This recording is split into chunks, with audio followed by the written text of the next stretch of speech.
नमस्कार सांगमाने मो चैनल को आपण मानंकु स्वागत। जय माँ लक्ष्मी। वर्तमान जून 5 रे सुदूषा व्रत पड़ुअछि। सुदूषा व्रतर केते नियम पूजा विधि आ काहेकि पालन करा जाय से विषय रे आज ये भिडियोटी रे आपण माने जानि परिबे। सुदूषा व्रत केबे आरंभ हैला, सुदूषा व्रत रे गंठी बांधिबार मंत्र बा लक्ष्मीकर 10 गोटी गंठीर नाम विषय रे आपण जानि परिबे। तेणुकरी ए सब कथा जानिबा पई भिडियोटी को शेष पर्यंत देखंतु। सुदशा व्रत हेउछि धनर देवी श्री महालक्ष्मीकर प्रतिष्ठित व्रत। एही पर्व ओडिशार अनन्य बोली कुहा जाय। विवाहित महिला माने सेमानक परिवार एवं संतानर मंगल पई एहाकु पालन करि थांती। सुदशा व्रत दिन हेउछि वर्षर सेही दिन जेतेबेले शुक्ल पक्ष दशमी एवं गुरुवार गोटे दिन रे पड़े। दशमी तिथिर सठिक समय आपण मानंकु पांजीरु बाहर करबाकू पड़िबो। सुदशा व्रत केबे आरंभ हेइथिला? विश्वास करे जाय जे सत्य युगरु सुदशा व्रत पालन करा जाउछि। किंवदंती अनुଯାयी राजा विक्रमसेनक पत्नी थिले रानी रत्नावती। तांकर मंत्री थिले त्रिकुटेश्वर। मंत्रीଙ୍କ पत्नी थिले पद्मावती। महिला माने बुलिबाको जाउथिले।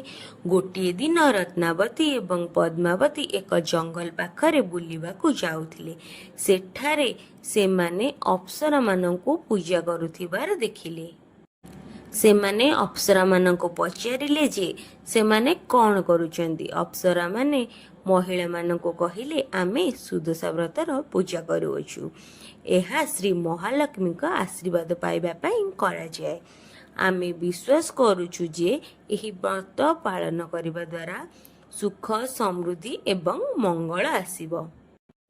अप्सरा माने महिला मानंकु पूजा करिबार विधि मध्य सिखाई दिले। अप्सरा मानंकर कथा सुनी रत्नावती एवं पद्मावती मध्य व्रत पालन करिबा आरंभ कले। विश्वास करा जाय जे श्री महालक्ष्मी केवल स्वच्छ परिवेश रे वास करंती। तेणु एही व्रत घरर शुद्धिकरण एवं पवित्रीकरण सहित आरंभ हुए। शुद्धिकरण माने पूर्व दिन समग्र घर को सफा करे जाए। किछि स्थान रे गाय गोबर मिश्रित पानी सहित घर को पवित्र एवं सफा करा जाए।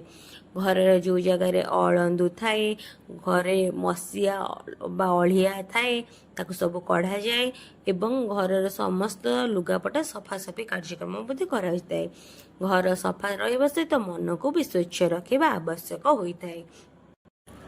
पानी रे मिश्रित चाउल मैदा व्यवहार करी घरर सम्मुख प्रवेश द्वार रे विभिन्न चिता झोटी अंका जाई थाए।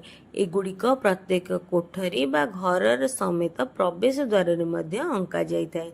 विशेष करी टंका रखा जाइथिबा आलमीरा निकटरे माँ लक्ष्मीकर पाद 10 पाखुड़ विशिष्ट पद्म फूल मध्य अंका जाई थाए। घरर प्रत्येक बंध ओ दुआर मुहरे एही चिता पका जाई थाए। माँ लक्ष्मी पाद चिन्ह एवं पद्म फूल एहार विशेष आकर्षण। ए पूजार किछि नियम। पूजा दिन पूजा स्थान पूजा दिन महिला माने ब्रह्म मुहूर्तरु सूर्योदयर बहुत पूर्वर उठी थांती। प्रायतः एही पूजा प्रायतः ब्रह्म मुहूर्त रे करा जाय थाए। स्नान परे से माने पूजा स्थान रे एक छोट काठ पटारे श्री महालक्ष्मीकर प्रतिमा स्थापन करती। महालक्ष्मी सम्मुख रे पाद 10 पाखुड़ा विशिष्ट पद्मफूल अंका जाय थाए। बहुमुखी दीप बा 10टी बत्ती थिबा दीप जला जाय थाए। धूपकाठी झुणा कर्पूर इत्यादि जला जाय थाए। महालक्ष्मी सम्मुख रे जलपूर्ण एक पात्र किंबा कलश रखा जाय थाए। एही कलश चाउल धान रे पूर्ण पात्र रखा जाय थाए।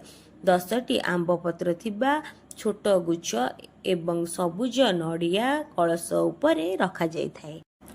पूजार विधि। आवाहन पूजा सहित माँ लक्ष्मी को आवाहन करा जाय। तांको जल एवं पंचामृत फल मिश्रण सहित अभिषेक करा जाय थाए। श्री लक्ष्मी को ऊपर चंदन हळदी कुंकुम लगा जाय। तांको फूल रे मध्य सजा जाय थाए। ଏହି ବ୍ରତରେ 10 ସଂଖ୍ୟାର ବହୁତ ଗୁରୁତ୍ୱ ରହିଛି। 10 ଫୁଲ, 10 ମଣ୍ଡା ପିଠା, 10 ଛେନା ଭୋଗ, 10 ଦୁବ ଘାସ ମା ଲକ୍ଷ୍ମୀଙ୍କୁ ଅର୍ପଣ କରାଯାଏ। ଏହା ବ୍ୟତୀତ ଆବଶ୍ୟକ ସଂଖ୍ୟକ ବରକୋଳି ପତ୍ର, ଚାଉଳ ଦାନା ମଧ୍ୟ ଅର୍ପଣ କରାଯାଇଥାଏ। ବ୍ରତ ମଧ୍ୟରେ 10ଟି ଦୁବ, 10ଟି ବରକୋଳି ପତ୍ର ଏବଂ 10ଟି ଅକ୍ଷତ ଚାଉଳ ଦେଇ ବ୍ରତକୁ ବାନ୍ଧି ସେଟା ମା ଲକ୍ଷ୍ମୀଙ୍କ ପାଖରେ ପୂଜା କରାଯାଇଥାଏ। ଏହି ଦିନ ସୁଦଶା ବ୍ରତ ପୂଜା କରିବା ପରେ ସୁଦଶା ବ୍ରତର ବହିକୁ ପଢ଼ା ଯାଇଥାଏ ଏବଂ ଶୁଣା ଯାଇଥାଏ। ପବିତ୍ର ସୂତା।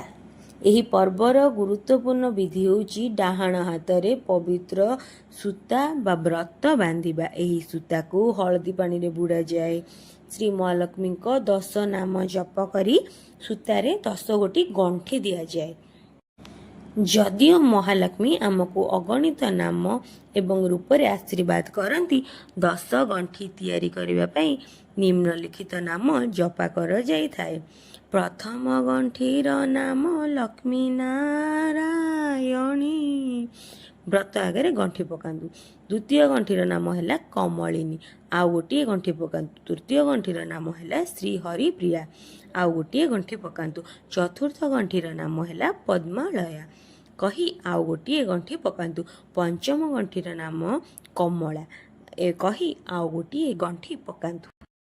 ଷଷ୍ଠ ଗଣ୍ଠିଟିର ନାମ ହେଲା ଚଞ୍ଚଳା କହି ଆଉ ଗୋଟିଏ ଗଣ୍ଠି ପକାନ୍ତୁ।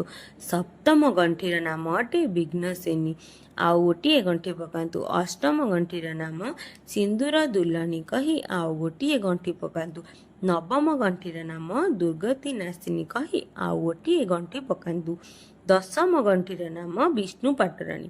ଏବେ ଶେଷ ଗଣ୍ଠି ପକାଇ ଦିଅନ୍ତୁ।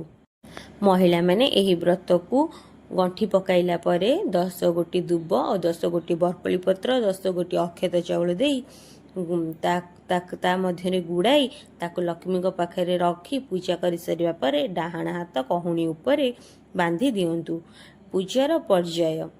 ପ୍ରଥମ ପର୍ଯ୍ୟାୟ ମାନେ ଅତି ସକାଳେ ଏହି ପୂଜାଟିକୁ କରାଯାଏ। ପ୍ରଭାତକାଳୀନ ପୂଜା ବୋଲି ଏହାକୁ କୁହାଯାଏ।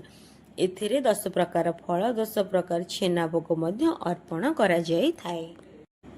ଦ୍ୱିତୀୟ ପର୍ଯ୍ୟାୟ ଅପରାହ୍ନରେ କରାଯାଇଥାଏ। ଏହାକୁ ମଧ୍ୟାହ୍ନ ପୂର୍ବେ ପୂଜା ମଧ୍ୟ କୁହାଯାଏ। 10ଟି ମଣ୍ଡା ପିଠାକୁ ଭୋଗ ଭାବରେ ଅର୍ପଣ କରାଯାଏ। ସନ୍ଧ୍ୟାରେ ପର୍ଯ୍ୟାୟକୁ ସନ୍ଧ୍ୟା ପୂର୍ବ ପୂଜା ଏବଂ ଛେନା ପଣାକୁ ନିବେଦ୍ୟ ଭାବରେ ଅର୍ପଣ କରାଯାଇଥାଏ।